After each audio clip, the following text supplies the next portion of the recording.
Students, CA final exam जनवरी 26 में 90 days का time बचा हुआ है और आप लोगों ने इसकी अभी तक प्रिपरेशन कर ली होगी, क्लासेज कंप्लीट कर ली होगी और ये जो टाइम बचा हुआ है, जो पढ़ रखा है उसको कंसोलिडेट करने का टाइम है।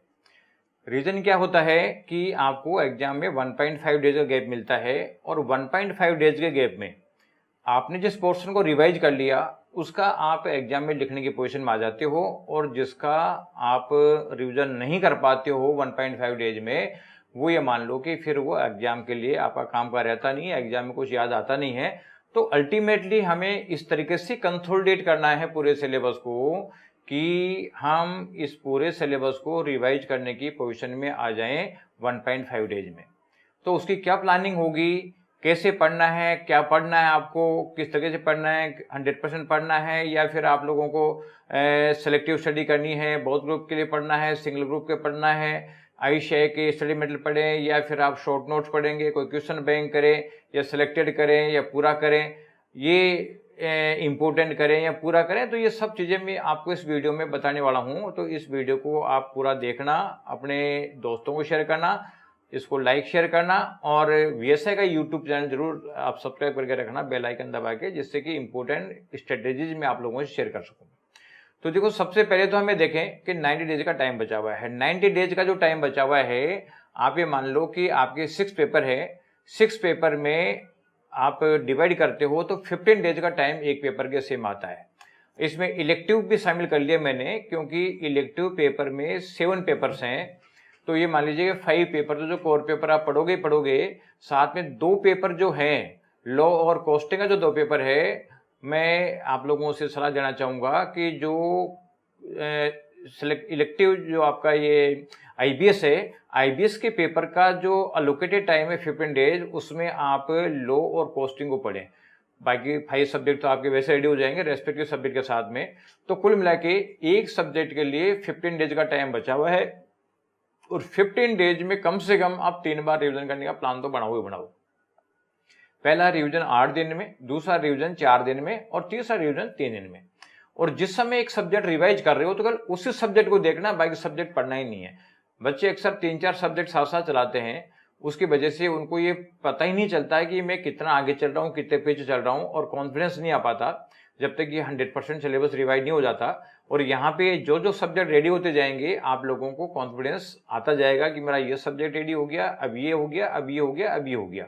तो कुल मिला के 3 रिवीजन का प्लान आपको बनाना है, यानी पहला रिवीजन 8 डेज में, दूसरा रिवीजन 4 दिन में, तीसरा रिवीजन 3 दिन में।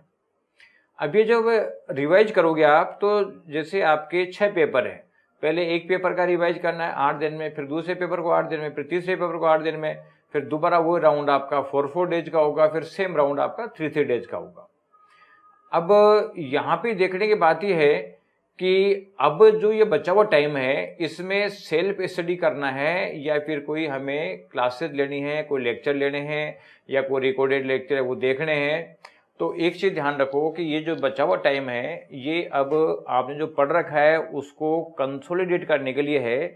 ये टाइम अब नहीं है कि साहब आप जनवरी अटेम्प्ट दे रहे हो और अब क्लासेस लेने का टाइम बचा। आपके पास अब क्लासेस लेने का टाइम नहीं बचा है। अगर ये मान लो क्लासेस बाकी बची हुई है तो इसका मतलब है कि कोई 2-4 क्लास बची हुई तो बात अलग है, अदरवाइज अगर ज़्यादा बचा हुआ है तो इसका मतलब है कि ये अटेम्प्ट आप लोगों के लिए सूटेबल नहीं है। ये तो अब पूरा का पूरा 100% आप लोगों को रिवाइज करने का टाइम बचा हुआ है, इसलिए क्लासेस जितनी होगी उसको छोड़ दो और जो पढ़ रखा है उसको कंसोलिडेट करने में लग जाओ।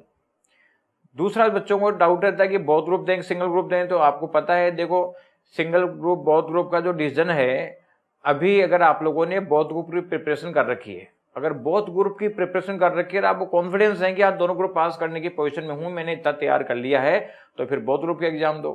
एक ग्रुप की तैयारी कर रखी है तो एक ग्रुप का एग्जाम दो। और अगर मान लो बहुत ग्रुप की तैयारी कर रखी है लेकिन आपको लग रहा है कि यार बहुत ग्रुप जितना मेरे पास अब स्टेमिना नहीं है और मैं बहुत ग्रुप में से मेरा एक ग्रुप जो स्ट्रॉन्ग है उसको कर लूँ, तो फिर बेटर है कि उस स्ट्रॉन्ग ग्रुप को कर लो, दोनों ग्रुप के चक्कर में मत पड़ो। तो कुल मिला के आपका जो अभी की स्थिति है उसके साथ भी डिसीजन लेना है, किसी दोस्तों के करने से या किसी के करने से डिसीजन लेने की जरूरत नहीं है, क्योंकि आप लोग की जो स्थिति है वो आपको ही पता है।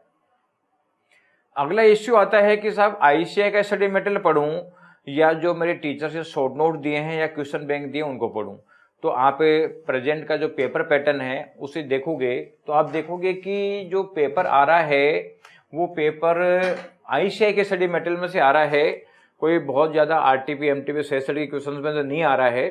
तो आईसीआई का स्टडी मटेरियल तो आपका पढ़ा हुआ होना ही चाहिए। रही बात शॉर्ट नोट्स की, तो शॉर्ट नोट से पर्पस सोल्व नहीं होगा, क्योंकि आजकल आईसीआई इन डेप्थ क्वेश्चन पूछता है और कोई एक आध क्वेश्चन नहीं पूछता, मैक्सिमम क्वेश्चन में इन डेप्थ पूछता है।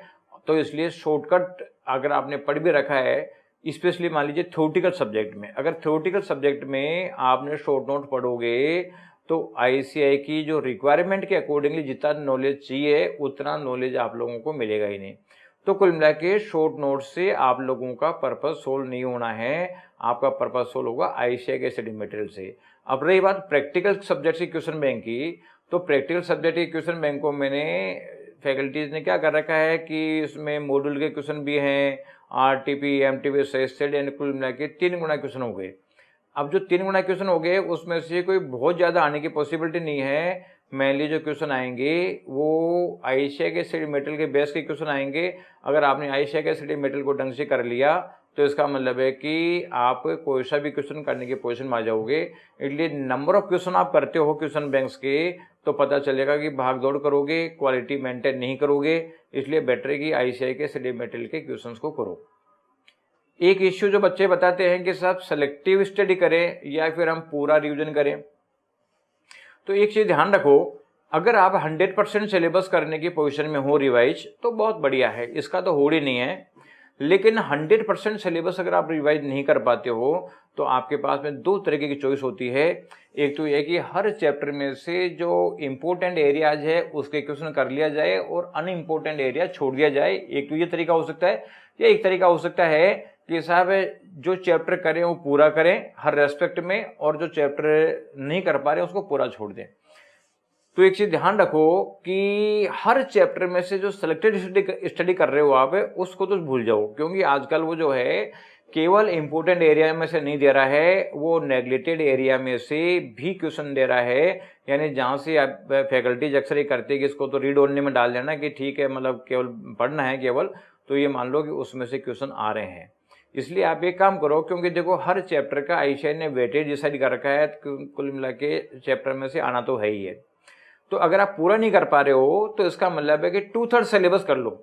जो वीएसआई की एबीसी एनालिसिस देखोगे तो उसमें ए और बी कैटेगरी के चैप्टर कर लोगे तो भी मान लो कि 90 से लेकर 100 मार्क्स के क्वेश्चन करने की पोजीशन में आप आ जाओगे, बशर्ते कि उन चैप्टर्स को 100% करो और जो चैप्टर छोड़ना है वो पूरे छोड़ दो। तो आप लोगों को फायदा ज़्यादा होगा, और हर चीज में से सेलेक्टिव कर लिया और पता चलता है कि दूसरे पार्ट में आ गया तो फिर दिक्कत आएगा। इसके अलावा एक चीज और दूसरा है कि हम इम्पोर्टेंट करें ओल्ड करें। तो जैसे मैंने बताया आप लोगों को कि इम्पोर्टेंट कुछ नहीं होता आजकल, पहले के टाइम इम्पोर्टेंट क्वेश्चन आते थे, आजकल आईसीआई नेग्लेक्टेड एरिया में से दे रहा है। इसलिए आपको करना है तो पूरा करना है और छोड़ना है तो पूरा छोड़ना है। तो जितना ज़्यादा कर सकते हो उतना करो, जो चैप्टर छूटने हैं वो छोड़ दो, कोई दिक्कत नहीं है। लेकिन अब जो रहना है पॉजिटिव रह के तैयारी करो, 2/3 सिलेबस भी कर लोगे तो पास हो जाओगे। लेकिन अब जो बचा हुआ टाइम है उसको केवल और केवल रिवीजन में लगाओ। न आप लोगों को कोई जो कोई पेंडिंग क्लास है वो लेनी है, कुछ चैप्टर बच भी गए तो उनको छोड़ दो। न देखो कोई रिवीजन क्लास लेनी है, न कोई मैराथन लेना है। सारी के सारी चीज़ें जो आप लोग पढ़ रहे हो मेन चीज़ों को अंडरलाइन करते चलो, और लास्ट में अगले टेस्ट में अगला जो आपका रिवीजन का शेड्यूल आए उसमें आप उसको अंडरलाइन करी हुई चीज़ों को रिवाइज करो। इस तरीके से करोगे तो आप 1.5 डेज में रिवाइज करने की पोजीशन में आ जाओगे, अच्छा रिजल्ट लाने की पोजीशन में आ जाओगे। Thank you.